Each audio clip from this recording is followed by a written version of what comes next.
All right, so this morning I'm going to talk about a subject that for some reason is difficult. I think it's difficult because pretty much everything that's said around this subject is based on a lie. And since it's based on a lie, it's really hard to use lies to express truth. But I'm going to do the best I can.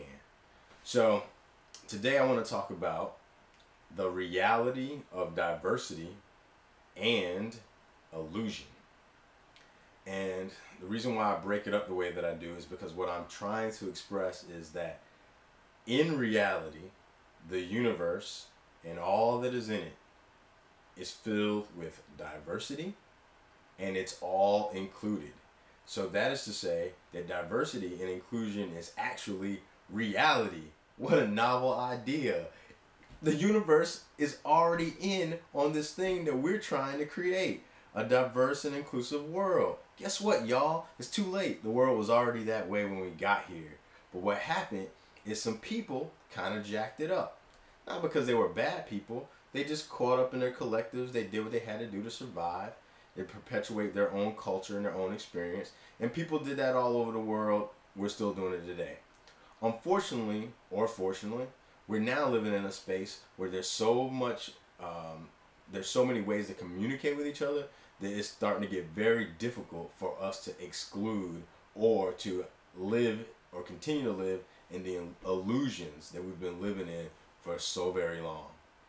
So what I'm inviting people to do is to come on, y'all, jump into reality with me. Stop being ignorant and realize that the world of diversity and inclusion is reality as it is. In the exclusive world where there's people where everyone thinks the same and everyone does the same thing and everyone looks alike and has the same ideas about stuff, doesn't exist. It never did. It was always made up. But we fight for it. And every time we run into somebody that's not like us, rather than work on the inside, many of us go, no, no, no, they're not like me, something must be wrong with them. Sorry, they're not like you, they're like them. Now this isn't going to say that there aren't people that kind of go against the way of life, but I have to say that our environment sometimes is conducive to that. Whenever we encounter people that aren't like us and we go about rejecting them first and then going through this whole drama of judgment and blah blah blah blah blah without working internally, we actually are killers of life. That's why Jesus taught that you shouldn't judge, and why he taught if you hate your brother, you're a murderer, or your sister. It's because we're all part of the same inclusive universe and we just haven't gotten on page. But hopefully this blog and other things that are out there will help us see that that is the reality and it's time to stop fighting it. So just to give you guys an example of diversity, I'm going to use myself. So once upon a time, not long ago, once upon a time, my mom, Joe, and my dad, Pedro, got together. And they had me. Okay. My dad was Cape Verdean and had all the influences of West Africa, Portugal, and all the other things that influenced his life. You know? Then he encountered Joe, whose family was part, not Dominican like Dominican Republic, but from the island of Dominica, and then African American, and they did their little jumble, and then those two jumbles mixed together created this big jumble right here.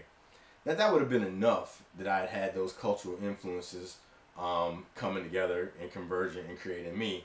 But what happened was my mom and dad broke up. So when my mom and dad broke up, my dad married a white lady. And when he married a white lady in the South in the 70s, he created a whole new opportunity for me to understand diversity. So I ended up spending a lot of time around my white step family. And when I was a little kid, I didn't even know or understand that my white stepsisters weren't my real sisters, because they said that's my sisters. I believed them. That's neither here nor there. The point is that I was exposed to that in a deep way. And so when I would go back to Virginia and I learned how to be around black people and white people because that was my reality. And I understood, not consciously, that this was diversity at work, but I just knew that I could be around both groups without thinking anything. And so I went through a lot of tension because people tried to make me choose one side or the other side, and I didn't even see a side because I was just like, people are people, so why should it be? Anyway, I started resisting this illusion that there was these exclusive clubs of people and that we had to be this and that this people were that and blah blah blah. And I was exposed to it deeply. I was exposed to it because there was a prejudice and stuff in the South that tried to tell me who I was supposed to be as a black man, and then at the same time there was this larger culture that had been influenced by slavery and all these other things, and I had to mess with all those energies to try to stay true to who I was. In the mix, I met people from different cultures, different religions, all sorts of things. And I went into the military, and I ended up encountering even more people in different variety. During that time, I ended up spending some time in Panama and got to practice my Spanish that I had been exposed to in my life. I went to Cape Verde and got to spend some time with my Cape Verdean family and got my Creole on point for a little while before I forgot it. Then I went and studied Mandarin. When I studied Mandarin, that really tripped me out because once I started to let that language get into my body, it really started to transform some of my thoughts because I was exposed to the culture and I was exposed to the people in a deep way. But what also happened is I even was dreaming in Chinese, and learning how to speak Zhongwen was profound because it really cracked my skull open because I had already been very well aware that people were people and there was variety and diversity everywhere. That was just, I couldn't escape the reality because I looked out the window and saw it. But what I couldn't make peace with was why it was that other people couldn't seem to get it. Even when I was hanging out with white people and they would get me and say, man, you're cool, I don't think of you as black. I didn't know what that meant. Chinese people hung out with me, oh, it's like you must have been Chinese in a past life. And then I would hang out with black people and they felt comfortable with me. Hispanic people felt comfortable with me. And I kept thinking, how is it that they're all feeling comfortable with me, but if you put them together, they can't feel comfortable with each other? And I knew that I wasn't faking. I was being me all the time. So I started trying to think about what it was. And I realized that it was because I wasn't attached to an idea of exclusivity. I was just a being living in the world, engaging with other beings. And I had come to some realization that whenever I encountered somebody different than me, I actually learned more about myself and became more of me by engaging people that were different than me. Because even though there's variety, ultimately we're all one. And I think that somewhere in our subconscious mind, there's some kind of schism where we believe the reality that we're all one, but then we can't make peace with the difference inside the oneness. But my friends, that is reality. And if we can't accept it, we're going to be living in an illusion. So when you encounter me, you're not just encountering, you can look at me and you can say, whatever, if I look like you and you say, okay, well, he's black, blah, blah, blah, and then you approach me that way, and you limit yourself just to that, then you might not understand that I can meet people from different cultures and be exposed to people in different cultures and not have a problem with it. Or if I'm hanging around, somebody that's like so happens to be Chinese, you might say, well, I can relate to this guy. He must be like me, so you might tell me I was Chinese in a past life or something like that, But it doesn't matter.